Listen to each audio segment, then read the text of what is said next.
Hey everybody, I'm Dalek44. And I'm BorisFangirl. And tonight we're bringing you a commentary for another crossover review we did most recently. That's right. Today we're doing a commentary on our review of Robotboy. One of Cartoon Network's best shows from before the Golden Age ended. Indeed. And this was a show that I've wanted to review for quite a while, and since you're a lover of animation and talk about it quite a bit, I thought, why not bring you on board for it? That's a good idea. Like, I remember seeing a lot of the episodes quite a bit. Even caught up with some quite recently. Really? Yeah, which ones? Mostly episodes involving Professor Moshimo. Ah, of course. You know me so well. Yeah. And in our intro I talk about bring a reference to the Cybermen editorial I did for Villain Files. That's good. Yeah. And for those of you who might not remember, the bit of cyber technology that was on my face for that video was actually done at the Doctor Who experience before it closed down. Wow, that's really interesting. Yeah, it was an actual makeup team from the show giving people free Cybermen upgrades. Ugh. Yeah, it was a Cybermen day that day. Ooh. Yeah. And the little Cybermat I was holding is a pullback Cybermat. He's still cute, He even is. if it's baby. Yeah. And an interesting thing to note, for those who might not know, the teeth were actually added in later on by myself. Nothing wrong with a little paint. Yeah, because the original Cybermat I've got doesn't have teeth of its own. Nope. None but bulb. So I had to improvise. Hey, make it work. Yep, use what you can. Yep. Robots. What are you gonna do? Indeed. And you also brought up the fact that I've watched quite a few other shows related to robots, like Star Wars and Robot Wars. Hey, classic. Yeah.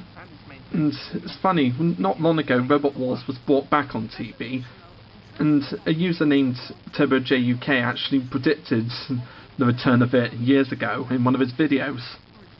Wow. Yeah, it was a video called Trouble with Trains, where a mad penguin who's a mad scientist brings in a robot that's going to help pull the train back onto the line. And they ask him why he builds it, and he says that he wants to enter the Robot Wars Series 8, and that character ended up predicting the return of it. That's incredible. I know. Oh, and here I take the piss out of Teen Titans Go. Just bringing in Daleks. Everybody got there. Yeah, because what I said was pretty much true. Cartoon Network used to make some of the best shows of all time, and then they just ended up shitting it all away. Yeah, well, some of their new shows are pretty good, like Steven Universe. Yeah, and regular. Some people like it, some people don't. Yeah. But generally, reviews are more positive. Yeah, and there's also regular show, The Amazing World of Gumball, Adventure Time, and Unikitty. And there's some gonna be interesting shows coming up, like Summer Camp Island. Oh yeah.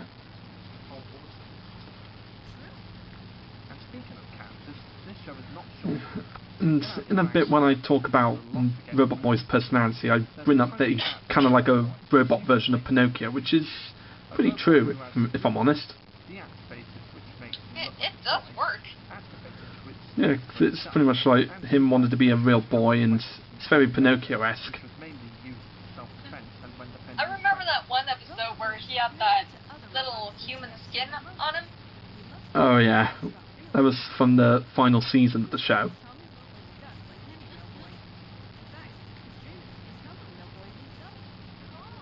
And And in one bit when I had to put this bit in when Robotboy's trying out a new bed because I think it's one of his cutest moments.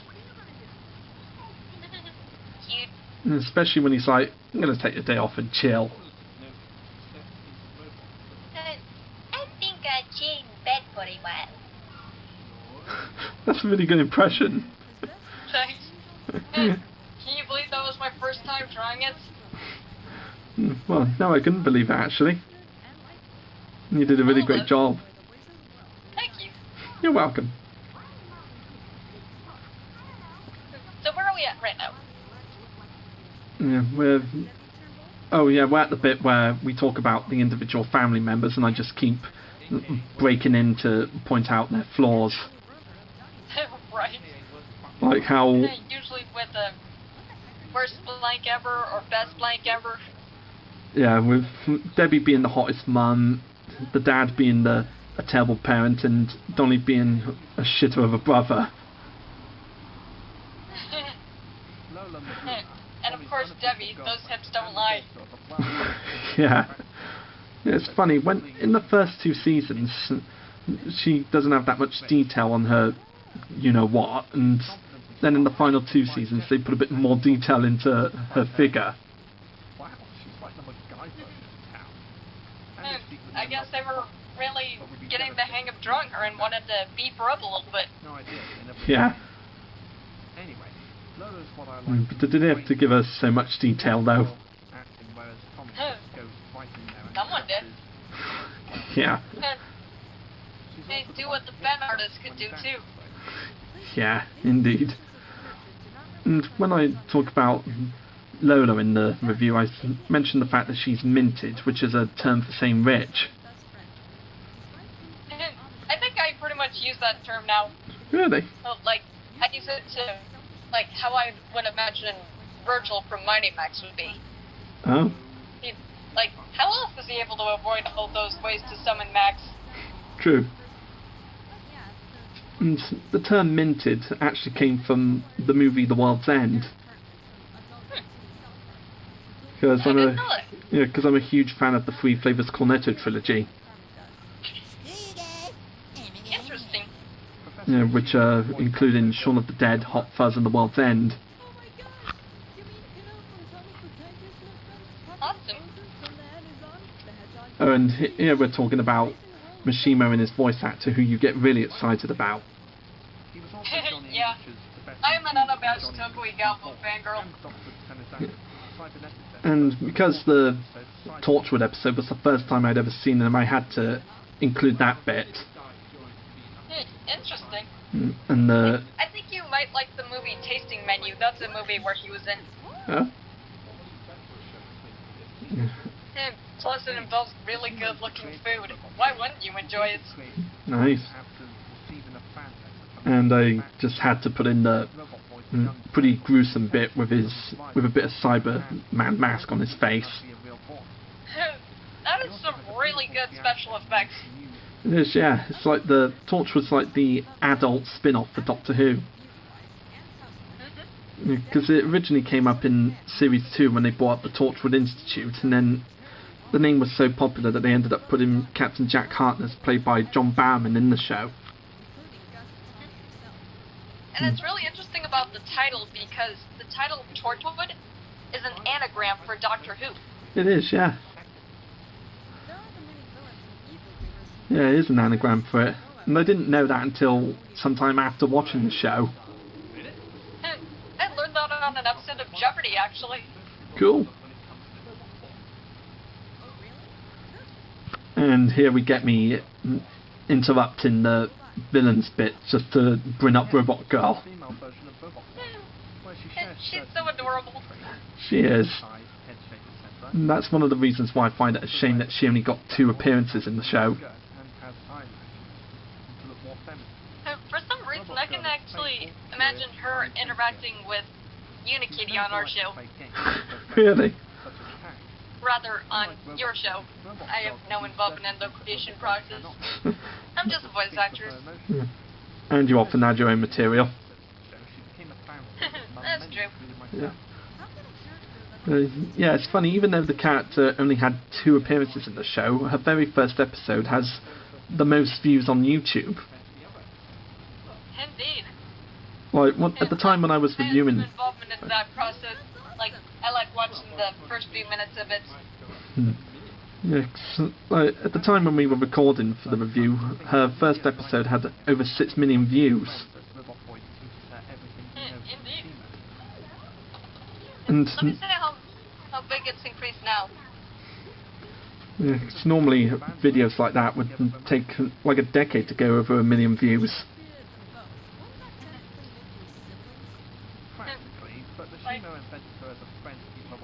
I can understand that. Wow! It's got 7 million views! Wow! I actually kind of predicted that it would, in a way. And this video was uploaded on 2014, so that's a pretty big jump. It is, yeah. And at last we talk about Kamikaze. Oh man, this guy was such an entertainment. He was a fun comedic villain. And we got the "of course" joke. When people do the "of course" joke, they mostly like to use the original footage. But for the hell of it, I just decided to use the clip from that guy with the glasses.com movie Kick-Assia.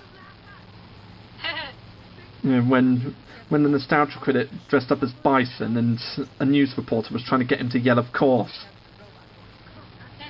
And he just kept hesitating until he asked him, like, "Do you get a lot of pussy in that outfit?" "Of course." Hello.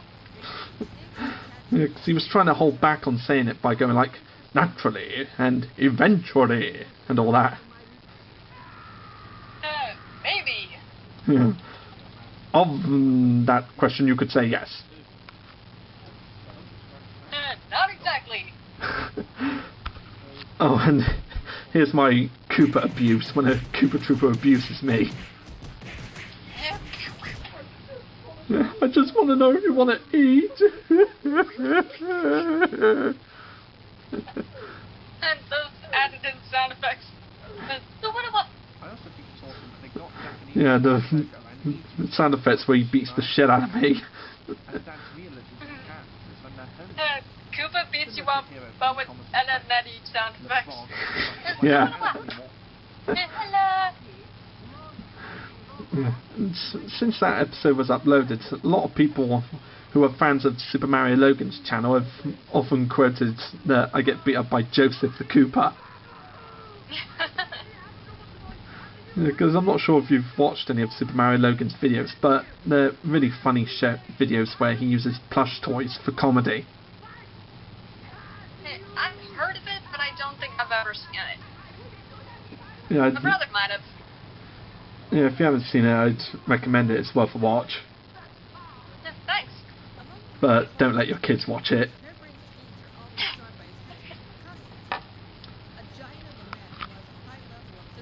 And Alright, what's next?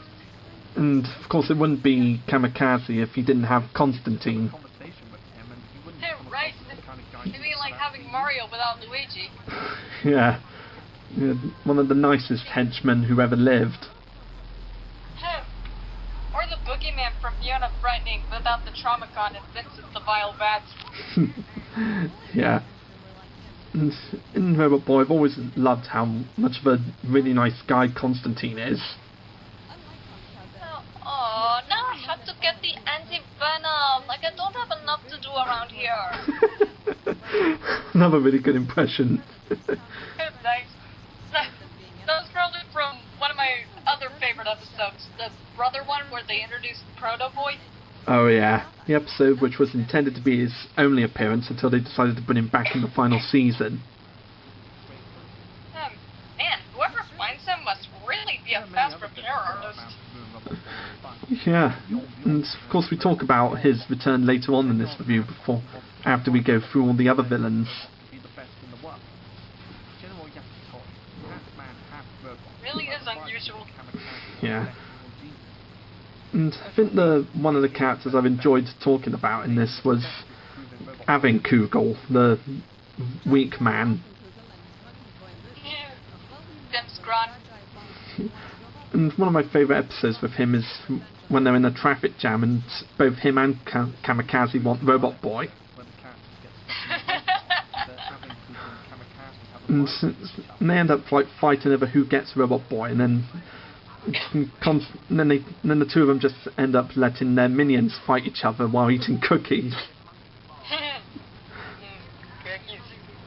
Cookie. Yeah, I just love their interaction with each other. Like, you're not invited to our celebration, so no cookies for you or your biggest smelling monkey boy. Yeah, I just love how Constantine said monkey boy. Yeah. I may have to find that episode. Traffic Slam, I believe it was called. Yeah, that's right. I might watch it after what's on here. Yeah, it's a really great episode. And one thing I never mentioned about Felonious Hetz, the magician, is that the design on his face is quite similar to him from the Powerpuff Girls. I think I can see the resemblance. You know, the pointy cheek and the pointy ears. All it's missing is Roger Jackson's voice. Wasn't that Tom Kane doing him? Oh wait, yeah. Yeah, Roger L. Jackson was Mojo Jojo.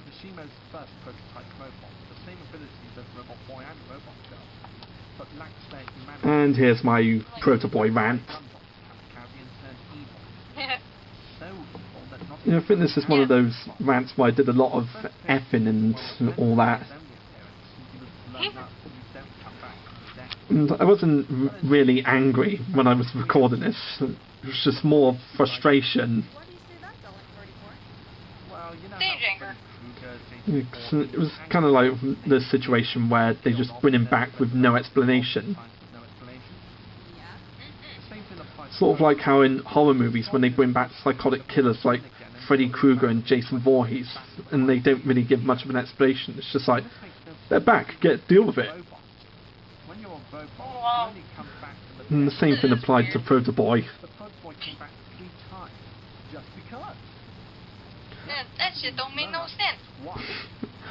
Yeah, like the only way I could see Proto-Boy's return like working is if they'd shown some like science geek finding some of his body parts and microchips and somewhere and then rebuilding it to find out what it was, and then Proto-Boy reawakening and remembering who he is. Hey, or auto repair like Iron Giants. Yeah, either one of those would make more sense than him showing up just because. I am back. I'll be back. I am Proto-Boy. I'll be back in the next couple of seasons.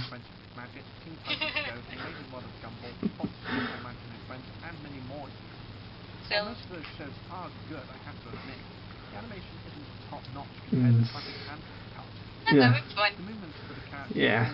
And with the animation for Robotboy, as I mentioned, I'm not entirely sure if it's all 2D or computer animated, but I think it's mostly hand drawn because of how smooth the movements of the characters are compared to other shows like Littlest Pet Shop. I think it was traditionally drawn, but digitally colored, like Eckhart's. Yeah, that's how I see it, like a mixture of hand drawn and computer effects. Sort of like how they did in the original Star Wars Clone Wars miniseries. Or starting with the Rescuers Down Under with the CAPS program. Oh yeah? Oh yeah, because that was the time when Disney started to use CG in some of their animated films.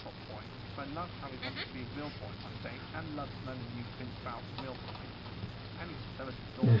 And they even bring up the Clone Wars and in this, and they bring up both of them, like CG one, not talking about that one, 2D, that's the one.